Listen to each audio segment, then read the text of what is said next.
നമസ്കാരം. വടക്കുകിഴക്കൻ ആഫ്രിക്കയിലെ ഒരു രാജ്യമാണ് റിപ്പബ്ലിക് ഓഫ് സുഡാൻ എന്ന സുഡാൻ. ആഫ്രിക്കയിലെ മൂന്നാമത്തെ വലിയ രാഷ്ട്രമാണിത്.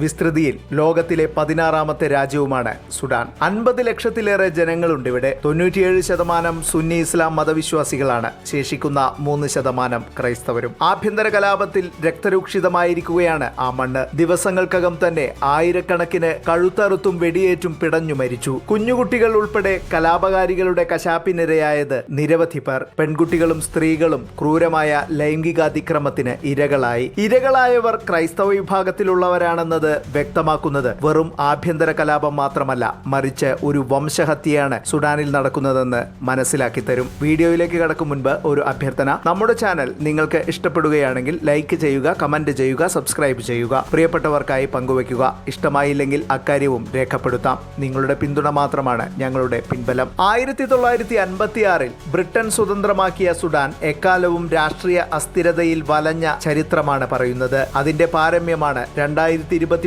ഏപ്രിലിൽ പൊട്ടിപ്പുറപ്പെട്ട കലാപം. വെറും ആഭ്യന്തര കലാപം എന്നു പറഞ്ഞു പോയാൽ ആ മണ്ണിൽ ഇറ്റുവീണ രക്തത്തുള്ളികളോട് ചെയ്യുന്ന അനീതിയാകും. വംശഹത്യയാണ് സുഡാനിൽ നടമാടിയിരുന്നത്, ഇപ്പോൾ നടക്കുന്നതും. രാഷ്ട്രീയ അട്ടിമറികളും കലാപങ്ങളും കൊള്ളയും കൊലയും പലായനങ്ങളുമെല്ലാം തുടർക്കഥയായ ആ കറുത്തവരുടെ നാട് ബിലാദ് അൽ സുഡാൻ രക്തമൊഴുകി നിണവർണ്ണമായിരിക്കുകയാണിപ്പോൾ. സ്ത്രീ പുരുഷ ഭേദമില്ലാതെ ആബാലവൃദ്ധം ക്രൂരപീഡനങ്ങളേറ്റു മരിച്ചു വീഴുമ്പോൾ ആ ചോരപ്പാടുകളെ അവഗണിക്കുകയാണ് ലോകം. ഉപഗ്രഹ ചിത്രങ്ങൾ കണ്ട് മനസാക്ഷ്യം മരവിച്ചിട്ടില്ലാത്തവർ നെടുവീർപ്പിടുകയെന്ന നിസ്സഹായതയിൽ ഒതുങ്ങി നിൽക്കുകയാണ്. സുഡാൻ സൈന്യമായ സുഡാനീസ് ആംഡ് ഫോഴ്സ് എന്ന SAF-ഉം സർക്കാർ അർദ്ധസൈനിക വിഭാഗമായ റാപ്പിഡ് സപ്പോർട്ട് ഫോഴ്സും തമ്മിലാണ് ഇപ്പോൾ അധികാരത്തിനായി ദീർഘകാലമായി ഏറ്റുമുട്ടൽ നടത്തിക്കൊണ്ടിരിക്കുന്നത്. 2019 ശക്തമായ ജനാധിപത്യ പ്രക്ഷോഭമുണ്ടായ ഒരു രാജ്യമാണിത്. അന്ന് സ്വേച്ഛാധിപത്യത്തിന് അന്ത്യം കുറിച്ച് സൈനിക പിന്തുണയോടെ അബ്ദുല്ല ഹംദോക്ക് സർക്കാർ രൂപീകരിച്ചു. എന്നാൽ തുടർന്ന്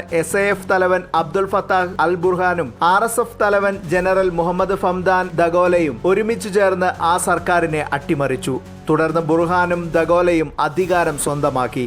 എന്നാൽ ഇവർ തമ്മിൽ അധികാര വടംവലി തുടങ്ങാൻ അധിക സമയം വേണ്ടി വന്നില്ല. 2023 ഏപ്രിൽ 15 രാജ്യത്തുടനീളം RSF സായുധ സംഘത്തെ വിന്യസിച്ചതോടെയാണ് അതിഭീകരമായ ആഭ്യന്തര കലാപം പൊട്ടിപ്പുറപ്പെട്ടത്. രാജ്യതലസ്ഥാനമായ സിംഗയുടെ നിയന്ത്രണം RSF കൈപ്പിടിയിലൊതുക്കിയിരിക്കുകയാണ്. RSF-ന് ഒരു മുൻകാല ചരിത്രമുണ്ട്. കൊടും ക്രൂരതയുടെ മുഖവുമായി സുഡാന്റെ മണ്ണിനെ വിറപ്പിച്ച ജൻജാവിദ് എന്ന സായുധ വിഭാഗത്തിന്റെ പുതിയ രൂപമാണ് കുതിരപ്പടയാളികൾ എന്ന് വിളിച്ചു പോരുന്ന ജൻജാവിദ്. മതം തലയ്ക്ക് പിടിച്ച പിശാചുക്കളായാണ് വിലയിരുത്തപ്പെടുന്നത്. ക്രിസ്ത്യാനികളെയും അറബ് വംശജരല്ലാത്തവരെയും RSF കൊന്നൊടുക്കാൻ ഇത് കാരണവുമാണ്. ഇപ്പോൾ നടന്നുകൊണ്ടിരിക്കുന്നതും RSF-ന്റെ കൊടും ക്രൂരതകൾ തന്നെ. കൊള്ള, കൊല, കൂട്ടബലാത്സംഗം, വംശഹത്യ, ഇത്തരം ഹീന പ്രവർത്തനങ്ങളിൽ ഏർപ്പെട്ട സംഘത്തെ അൽ ബാഷിർ പാരാമിലിറ്ററി സേനയാക്കി മാറ്റുകയായിരുന്നു. RSF-ന് ചില അറബ് രാഷ്ട്രങ്ങൾ ചെല്ലും ചെലവും കൊടുത്ത് പോറ്റുകയാണിപ്പോൾ. സുഡാനിലെ സ്വർണ്ണഖനികളിൽ ലക്ഷ്യം വെച്ചാണ് ഇവരിത് ചെയ്യുന്നത്. UAE ഇതിൽ പ്രധാന പങ്കുവഹിക്കുന്നുണ്ട്. കഴിഞ്ഞ കുറച്ചു ദിവസത്തെ കണക്കുകൾ പരിശോധിച്ചാൽ